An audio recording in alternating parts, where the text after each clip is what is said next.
Marami nagtatanong kung naka-apila na ba tayo nagmamadali na i-dismiss ito sa atin.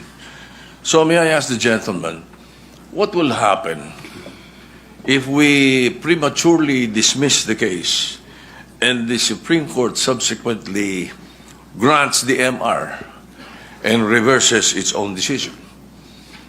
The question, Mr. President, is speculative. Yes. May I have a speculative answer, Mr. President? We cannot speculate.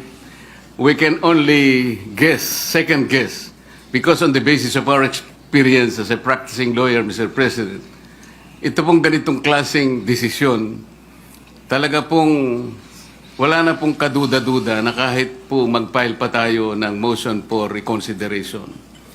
We are hoping against hope. It is as if we are wishing for the moon.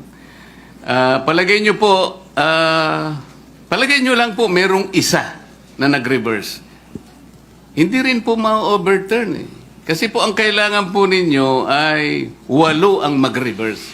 Sa inaakala po ba ninyo, meron kayong makukuhang 8 na pumirma doon sa unanimous decision na babaligtarin po nila yung kanyang sarili. Kaya, napakahirap pong mag-speculate, Mr. President.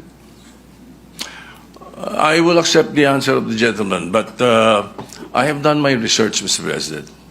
And to remind everyone, the reversal of the Supreme Court's own decision is not impossible, even in landmark cases. Ang tumatakbo ng matulin, kung matinik ay malalim.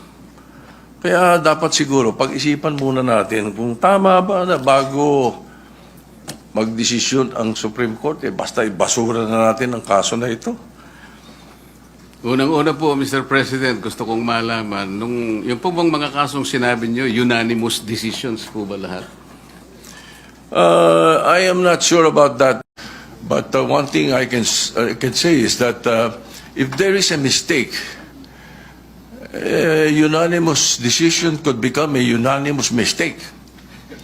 Wala pa pong nangyaring gano'n, Mr. President. At saka po tayo, pag nananakbo, ako po ay nakasapatos at saka sa kalsada kaya hindi po ako matitinik.